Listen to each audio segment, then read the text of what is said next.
सर्वेषां स्वस्ति भवतु सर्वेषां।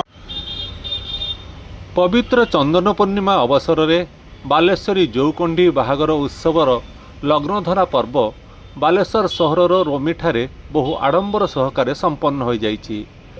बालेश्वर फकीरमोहन कॉलेज रोड स्थित सिद्धि विनायक मंदिर रे बरपिता डॉक्टर विनय कुमार दास और उर्मिला दास जौकंडी बाहागर उत्सव कमिटीर सदस्य मानक सह यथाविधि पूजा अर्चना करथिले।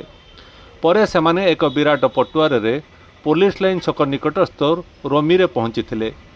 सेठारे कन्या पिता आईटीआर सह निर्देशक नीलाद्री राय, कन्या माता मौसुमी दास पट्टनायक सह अन्य सदस्य माने जोग देई प्रमुख बरपक्षों को परंपरा अनुजाई फूल, चंदन, शंख, हुलुहुली देई स्वागत करथिले। प्रतिवर्ष परी एवर्ष बर और कन्या भाव में कटकर बाईमुंडी को नायक और तांकर स्त्री मणि को मनोनीत करा जायछि। जौकंडी बाहागर समितिर पुरोहित पंडित विमल पंडा, पंडित दनार्दन मिश्र तथा बारिक संघर संपादक विमल बारिक लग्नधरा विधि यथारीति संपन्न करथिले। प्रतिवर्ष भली एही लग्नधरा उत्सव रे यौतुक बाबद मध्य कथा स्थिर होइथिला। कन्या पक्ष बाईमुंडी नाम रे किछि कीर्ति रखिया को प्रस्ताव रखिथिले। सेमिति बरपक्ष बाईमुंडीर एक प्रतिमूर्ति काठजोड़ी कूल रखिबाकू कटक मेयर को अवगत करिया को कथा रखिथिले। आज 16तम जौकंडेई बाहागर बालेश्वर एवं एई वर्षर आमर बायुमुंडी जी कि कटक सहर को बन्या विपत्तु रक्षा करिथिला, से निजर समस्त संपत्ति को राजा मत्कर्त केसरी हाथ को टेकी देई तांको एई अनुनय करिथिला जे दुई पटरे जो महानदी आ काठजोड़ी मध्यरे आमर कटक सहर विलुप्त न हो जाओ, तेणु पथर बंदर एक आवश्यकता अच्छी।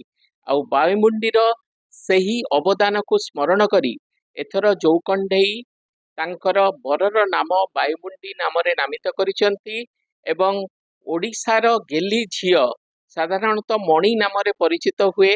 तेणु आमे आमर झियो मो कन्या पिता एवं मौसुमी मोर सहधर्मिणी कन्या माता आमे आमर अली कंडेई झियो मणिर आज लग्नधरा अनुष्ठित हेउ। बाहाघर एक अनन्य परंपरा जहा सबा बेले उत्कल साहित्य रे स्नेह प्रेम र आदर को समस्त समाज रे ग्रहणीय करिथाय। साधारणतः आमे निश्चित रूप रे आमर पिला मानकु बहु स्नेह आदर देई बढ़ई थाउ एवं समस्तक जीवन रे बाहाघर एक अनन्य उत्सव एवं सेही अनन्य उत्सव माध्यम रे बालेश्वर जौकंडेई लोककला को लोकलोचन को आनिबा एवं ताहा माध्यम रे एक सामाजिक वार्ता दबा हेउची एही अनुष्ठानर उद्देश्य। बालेश्वर रे जौकंडेई बाहागर को एक गणपर्व हिसाब रे पालन करा जाई पारुची। आउ एहा 16तम जौकंडेई बाहागर एथिरे जौकंडेई दुई जन को ए वर्ष पई मनोनीत करागला। एहा एक पुरातन स्मृति इतिहास को आमे दोहराई पारिचु। और आमर होची बाईमुंडी माने मोर पुओ आ मोर स्त्री उर्मिला जे कि बरर माता, आमे माने बाईमुंडी को बाईमुंडीर अवदान को बाईमुंडी जो मेसेज देइथिला आमर राजा मर्कत केसरी को जहाँ पई आज कटक नदीबंध तैयारी हो पारिछि, से स्मृति से इतिहास को बंचई रखिया पई आमे एई थर बाईमुंडी और मणि ए दी जन भितर विवाह संपन्न करी आमे पुराना इतिहास को बंचई रखिचु। आउ एथर आमे निश्चित भाव में कटक वासी को आमे अनुरोध करिवु से माने बाईमुंडी ना रे कोनोसी गोटे रास्ता बा कोनोसी गोटे स्मृति बाईमुंडी ना रे करा जाई पार। एई मास 11 तारिख रे मंगलन, 12 तारिख रे बाहागर तथा 11 रु 15 तारिख पर्यंत बालेश्वर सहरर मिशन स्कूल पड़िया रे सबुदिन मीना बजार, हस्तशिल्प और जौकंडेई बजार सह संध्यारे विभिन्न लोकनृत्य गीतर सांस्कृतिक कार्यक्रम मान अनुष्ठित हेबो। देखंतु ये एक नियारा कार्यक्रम बा नियारा उत्सव कहले अत्युक्ति हब नहीं। 16 वर्ष पूर्व कवि ब्रजनाथ रथ तांकर ये कार्यक्रम बा ये अनुष्ठान होची मानस संतान से दिन से मंजी पोती देइथिले आज ताहा 16 वर्ष रे पदार्पण करिछि।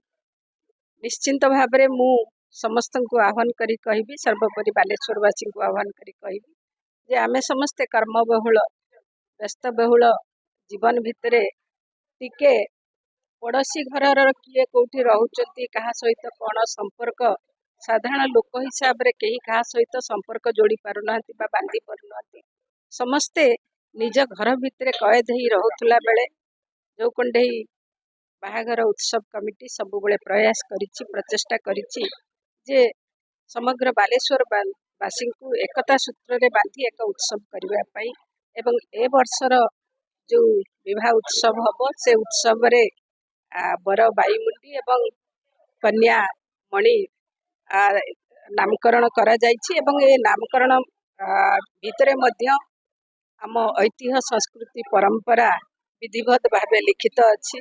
आसंतु आजिका दिन रे आमे समस्ते वैवाहिक जीवन को केमिति ए सामाजिक बंधन को सुदृढ़ करबा सेतिपई आज समाज रे जहाँ सब नकारात्मक कथा सब सृष्टि होउछि तार परिसमाप्ति करी समस्ते खुशी एवं आनंद रे रहिबा पई ए उत्सव रे योगदान करबा। धन्यवाद। ଏହି ସମାରୋହରେ ବାଲେଶ୍ୱର ସହରର ବହୁ ମାନ୍ୟଗଣ୍ୟ ବ୍ୟକ୍ତି ଉପସ୍ଥିତ ଥିଲେ।